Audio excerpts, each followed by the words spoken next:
mfite imyaka 28, mfite na company yanjye itegura ama events atandukanye, ndavuga amakwe, ibirori n'ibindi nk'ibyo. Njye na best friend wanjye twahuriye muri high school, twembi twari abantu basabana, mbese turi bagasako, duhora twishimye twisekera, twahuriye muri secondaire and we clicked really quick. Ku munsi wa mbere twahise duhuza, kuva ubwo twatangiye kujya dufatanya tunakorana ibintu hafi ya byose. Shannon yambereye nka sister, yambereye nk'umuvandimwe ntari mfite. We grew up together, we went through thick and thin. Ibinini n'ibito byose twabicanyemo, ariko burya ngo inzira ntibwira umugenzi. Tega amatwi wumve inkuru yanjye uyu munsi. Shannon yashatse ku myaka mike cyane, yashingiwe kuri 19, ashyingiranwa na high school boyfriend we, umusore bari barahuriye muri secondaire. Ntibyari byoroshye na gato, inshuti n'abavandimwe babyitambitsemo ku mpande zombi, imiryango itavuga rumwe, ariko Shannon yari serious cyane kuri uwo musore, avuga ko ari we rukundo rw'ubuzima bwe, atari we nta wundi. Koko baje kubana, ariko n'ubundi ntibarambana. Nyuma y'umwaka umwe gusa n'amezi 6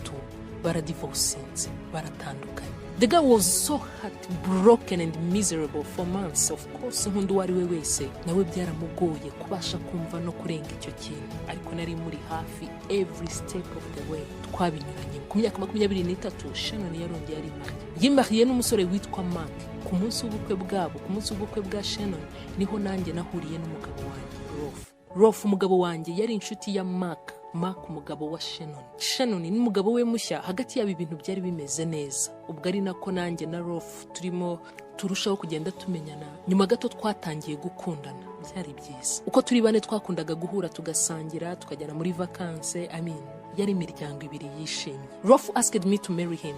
Rolf yarapropose, yaje kunsaba ko twabana namubera umugore. Nyuma y'amezi 8 turi muri relationship, I proudly said yes, naremeye. Ubwo Shannon we ku rundi ruhande yahise asama inda y'umwana we wa mbere w'umuhungu. Njye na Rolf twaje gushyingiranwa, ariko dushyingirwa nyuma y'uko Shannon yibaruka, kuko nta wundi nifuzaga ko yambera amahena atari we. Twarategereje aribaruka kugira ngo abashe kubona ikanzu nziza yishimiye imukwira. Nyuma y'igihe Shannon yaje kwibaruka nanone undi mwana w'umuhungu. Nakundaga abahungu ba Shannon nk'abanjye bwite. Nsubiye nyuma gato mu mikurire yanjye, njyewe nagiye ngira ibibazo by'ubuzima bikomeye cyane bituma numva ntashaka kuzabyara. Rolf umugabo wanjye mbere yuko tubana namubwije ukuri ko ntiteguye kubyara, numva ntashaka abana. Aranyumva ndetse arananshyigikira, ambwira ko nkunda nkanjye ubwanjye, atari kumwe nanjye kubera abana, kuko iyo biza kuba abana gusa yari bubashake n'ahandi. Never once did he seem upset or unhappy about not having a child. Never. Kandi bimvuga n'ukuri, habe n'umunsi n'umwe nigeze mubona babaye cyangwa se complaining kuko nta mwana dufite.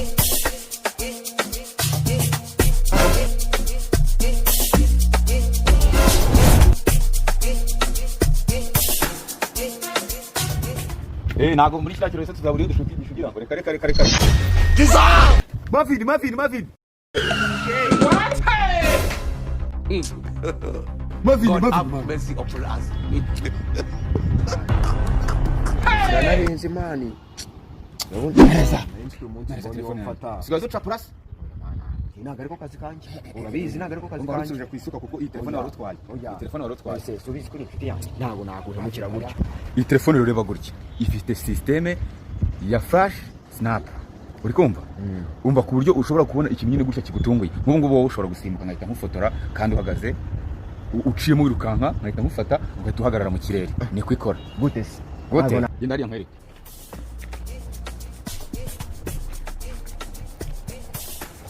Simbuka. Yes, yafashwe. Ngwino nkwereke. Tiyo. Nkoresha mu birori ahantu hose. Ngiye mu birori ntabwo bijya bingora ngo tuzakoresha amakamera. Ngiye simbuye kamera ko ni. Yes. Wasanga Reddit. Ntago Reddit wakakire soka mfotora file. Okay. Run. Wayifashe se cyangwa nongere nsubiremo? Jesus!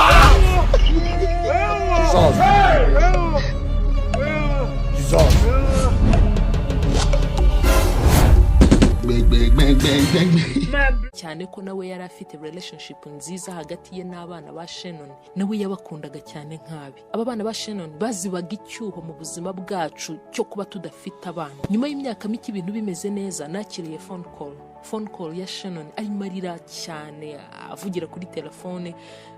avuga ko arambiwe kubaho. I was really confused. Mu by'ukuri numvaga ntazi, sinabashaga kumva icyabaye. Nari ndi mu kazi ariko ako kanya ibyo nari ndimo byose nabisize aho, natse imodoka vuba vuba ntwara nk'umusazi ngira ngo ntasanga niyahuye.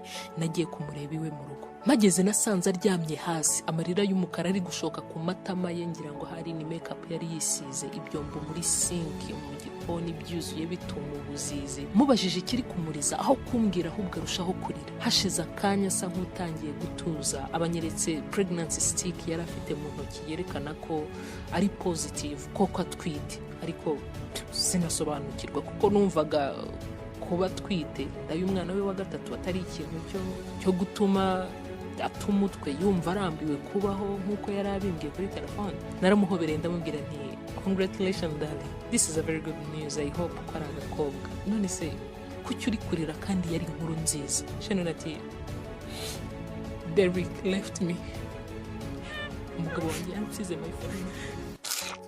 Twari tumaze iminsi turwana tutavugana neza, ariko uyu munsi yapakiye imyenda ye n'ibikoresho byaragenda. Yambwiye ko azanyoherereza impapuro za divorce vuba. Ikindi yambwiye ko abana nibimukundira azageza kubareba, ariko njye ntabwo gukomeza kubana nanjye. It broke my heart looking at her like that. Kumubona ameze atyo nanjye byarambabaje bikomeye. Nabuze icyo mubwira cyane ko kumva ko ari ikintu kimubayeho inshuro irenze imwe, iyo ari divorce ya kabiri actually. Numvise nanjye abaye ari njye ntabyakira byoroshye. Byongeye noneho kuri iyi nshuro harimo abana, afite abana. Numvise birane.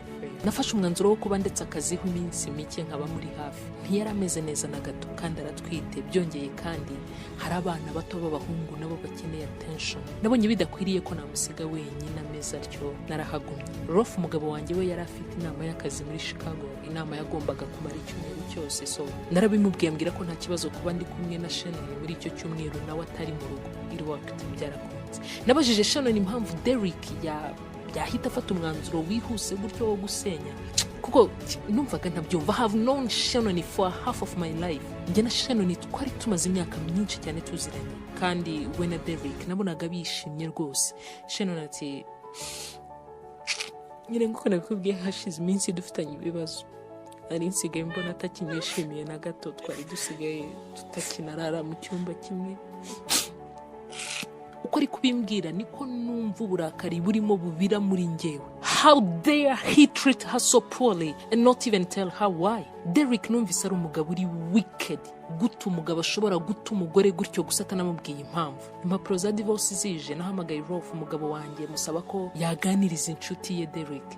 Look honey, ibi ntari gukora ntabwo byumvikana. Ni gute umuntu w'umugabo muzima asiga umugore utwite n'abana babiri amutaye mu gihe ahubwo ari bwo mukeneye bikomeye? Derek ati darling, ndabyumva, uburakari bwawe ndabwumva. Shannon ni inshuti yawe. Yeah, it's alright. Nzagerageza kumuvugisha ngarutse, dore dusigaranye iminsi 2 gusa. Yeah, I hope you talk some sense into your friend. Derek ni inshuti yawe, ushaka uburyo mwicarana muganire, kuko ibintu ari gukora ntabwo ari byo. Okay darling, I love you, take care. Nyuma yuko nsabye Rolf kuvugisha Derek ku bintu bya divorce, akambwira ko azabikora, nanjye naramwizeye koko. Ariko avuye mu rugendo ahubwo yatangiye kumbwira ibintu bibi kuri Derek, ambwira uburyo ari wicked, ari umugabo mubi udashobotse, udakwiriye Shannon habe na gato, ahubwo ko ari byiza kuba bombi banzuye gutandukana. Ndamubwira nti Rolf, no, ntabwo ari umwanzuro wabo bombi. Derek niwe wafashe icyo cyemezo wenyine. Umugabo wanjye aho kuvugisha Derek nk'uko yari yabinsezeranyije, ahubwo byarangiye natwe dutonganye. Ntiyabikoze, so nahisemo kubyikorera. Njye ubwanjye nihamagariye Derek kuri telefone. Muhamagaye numva arimo aramvugisha neza rwose, nta kibazo, nta mujinya, nta burakari. Atangira ambaza amakuru yanjye nuko abana bameze. Ubwo bana of course nabe na Shannon. I was a little surprised at first, asking myself like why he was being so nice. Numvise bintunguye, ndamubaza nti se urumva bimeze bite kuba kure y'abana? Ko wakundaga Shannon kandi n'ubu nzi ko kimukunda, niki gitumye ukora ikintu nk'iki? Derek nawe ati ndumva iki atari ikiganiro twakagombye kuganirira kuri telefone. Nkeka ko hari byaba byiza duhuye tukaganira neza. akazi. Naramubwiye nti bibaye bigushobokera n'ubu waza tugasangirira lunch ahantu ndimo kuri avenue ndimo ndategura y'umukiriya wanjye. Namwoherereje address arahansanga, gusa sinabwiye Rolf ko ngiye guhura na Derek. Naramwihoreye and I'm so glad I did not. Icyambwiye kutabimubwira cyarakoze, kuko iyo Rolf amenya ko ngiye guhura na Derek yari bubyitambikemo bigatuma ntamenya ukuri ngiye kubabwira ko impamvu yo gusenyuka ku rugo rwawe. Derek yaraje turicarana turasangira, turimo turya nibwo Derek yambwiye neza uko ibi bimeze. Ndabizi ukunda Shannon cyane, ntacyo utakora kubwe kandi nanjye ndamukunda bikomeye, ariko Shannon yarampemukiye cyane. Yanciye inyuma inshuro nyinshi, ariko kuri iyi nshuro yo I can't ignore it. Ubu noneho kubyihanganira bigeze aho numva binaniye. Avuze atyo habuze gato ngo mukubita ikirahure cya wine nari mfite mu ntoki. Gute ushobora gushinja umuntu nka Shannon icyaha nk'icyo? Shannon uko muzi ntabwo yatinyuka, keretse niba atari Shannon twese tuzi turi kuvuga. Byanze bikunze hari uwabateranyije. Look Derek, mufitanye abana babiri, wa gatatu nawe ari mu nzira. Wihitamo kubura mu buzima bw'abana bawe hejuru ya misunderstanding. Maybe umuhaye umwanya mukaganira ushobora gusanga ibyo utekereza atari ko byagenze, atari ko kuri. But what he said next made me question everything I have ever known about my friend. Derek ikintu yambwiye cyatumye noneho ntangira gutekereza kabiri, nibaza niba ari Shannon nzi cyangwa rundi bitiranwa turi kuvuga. I understand you're so surprised. Ndabizi ko bigutunguye kandi nanjye ni nako byantunguye umunsi menye ukuri. Kandi si ibyo gusa, bari abana babiri b'abahungu ntabwo ari abanjye, yewe n'uwa twita aka kanya nawe si uwanjye. Use koko ngaho mbwira, urumva nakora iki kindi uretse gutandukana nawe? I was so shocked. Derek, are you sure? Ibyo uvuga ubihagazeho neza? Niba ataraba wese n'abandi. Hashize amasegonda nk'icumi Derek ataragira icyo ansubiza, ahubwo arimo anyitegereza, arimo andeba mu maso cyane. Arangije ati, nawe umugabo wawe. Natangiye kumutuka no kumubwira nabi, ntuwe umugabo w'imbwa cyane. Urugo rwawe rurakunaniye none uhisemo no gusenya urwanjye. Nafashe isakoshi yanjye ndigendera. Ngenda niruka ntanareba inyuma ngira ngo ntahe. Derek anyirukaho amfata ukuboko cyane ati, garuka ubanza unyumve. Si wowe wampamagaye ngo tuganire? Garuka rero ubanza unyumve utajyana amakuru y'igicu ugasanga ukoze amahano. No Derek, ndekura. Gumana uko kuri kwawe nanjye ndagumana ukwanjye. Ntabwo nkurekura. Ngwino tuganire, haracyari ibindi ukeneye kumenya. Singusabye kubyizera, icyo ngusabye gusa no kuntega amatwi. Hashize imyaka myinshi mbizi ko bigoye, almost impossible ko njye nabyara. Nyuma y'imyaka 10 nari maze mu gisirikare nibwo nakoze check up, doctor ambwira ko nshobora kutabasha kubona urubyaro kandi ko niyo narubona nzarubona bigoye. Umunsi wa mbere rero Shannon ambwira ko atwite, narasaze. Ibyishimo byarandenze, numvaga ari igitangaza cy'Imana. Ndetse numva nubwo yaba ari wowe wenyine nta kibazo, umuhungu wanjye yavutse ashyitse ameze neza. Numvaga nubwo yaba ari we mwana wenyine twaba tubonye, ntacyo nagaye Imana. Shannon rero asamye indi nda ya kabiri, narishimye yego, ariko noneho ntangira kugira amakenga. Ntangira kwibaza niba koko mfite ikibazo cyangwa se docteur yaranyibeshye. Mu mezi 6 ashize nakoze DNA test mu ibanga. Results zije zagaragaje ko abana atari abanjye. Natashye meze nk'umusazi, nawe urabyumva. Aho niho ibibazo byanjye na Shannon byatangiriye. Ariko nyuma y'igihe ansaba imbabazi amanywa nijoro, ndamubabarira. Nakundaga Shannon bikomeye cyane ku buryo nubwo yampemukira bikomeye sinabashaga kwibona ntamufite. Naramubabariye mubwira ko nzakomeza kurera abana nk'abanjye, cyane ko nabakundaga already nk'abanjye. Sinigeze nshaka no kumenya se w'abana, ibyo numvaga atari ngombwa cyane. Turabirenga ndetse tunemeranya ko icyo kiganiro tutazakigarukaho ukundi, kugeza ejo bundi ambwiye ko atwite nanone. Noneho kuri iyi nshuro nagize amatsiko yo kumenya se w'abana kugira ngo nanumve byibuze niba bahuje se cyangwa se aryamana n'abagabo batandukanye. Mubajije ambwira ko abana ari abarofu. Shannon ndamukunda bikomeye cyane, ariko this time kugumana nawe ntibishoboka. Derek ayo magambo ya nyuma yavuze arimo ahaguruka ku meza afata kontakiri, nuko twatandukanye ansigaho ngaho meze nk'ukubiswe n'inkuba. Feri ya mbere nayifungiye kwa Shannon, ninjira nk'umusazi mpita mubaza ibya se w'abana, nawe ahita atangira kunsaba imbabazi no kurira. Nibwo namenye ko Derek ibyo yambwiye ari ukuri, nubwo ntabashaga ku kanya kubyumva no kubyakira no kubyizera. What can I tell you? Wenda Rolf kunci nyuma byo nabyumva, ariko wowe Shannon, koko you are the worst person I have ever met in my life. Dicuzi cyatumye nkumenya mu buzima bwanjye. Thank you Shannon. Narasohotse ndataha, ariko sinageze mu rugo, ahubwo nagiye kuri beach. Muri iryo joro yari ngiye gusurikurira n'urusaku rw'amazi y'inyanja ahorera. Uwo ni wo munsi mubi mu mateka y'ubuzima bwanjye ntazibagirwa.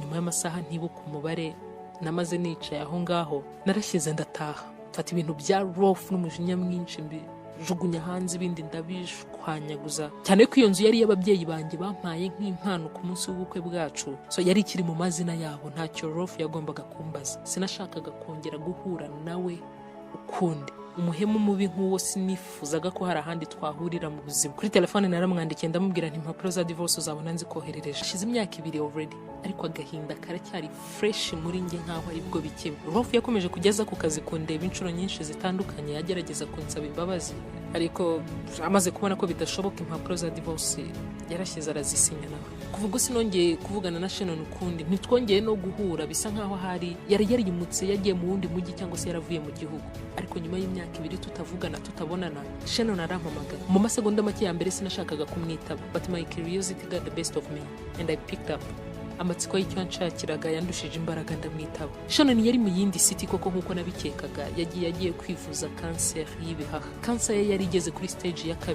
docteur yavugaga ko kuri we hakira amahirwe yuko bayivura igakira so sinabyitayeho cyane n'abandi bose twari twazanye kumureba buri umwe yaratashye Shannon yambwiye ko muri we yumva nta gihe kirekire asigaranye cyo kuba yakwirerera abana yampamagaye ansaba ko nazaba musigaranira igihe yaba atakiriho naramwumvise gusa ndangije ndamubwira nti take care of yourself nkumpa telefone nta bindi byinshi numvaga twavugana nyuma y'ibyumweru bike nitabye indi telefone bambwira ko Shannon yitabye Imana I hated myself for not forgiving her and letting her die feeling like a horrible friend kwihagararaho byarananiye naraturitse ndarira numva ndiyanze ndetse ntangira kwishinja ikosa mu mutima ryo kutabasha kumuha imbabazi hakiri kare nkaba muretse agapfana umutima umucira urubanza ariko kimwe cyo nuko kumusigaranira abana ntabitekerejeho kabiri cyane ko bo nari nsanzwe mbazi tuziranye narabakundaga nk'abanjye kandi nabo ndabizi ko bari banzi bankundaga nka tantine of course ndabizi ko bazahora batoneka inkovu z'igikomere nyina yanteye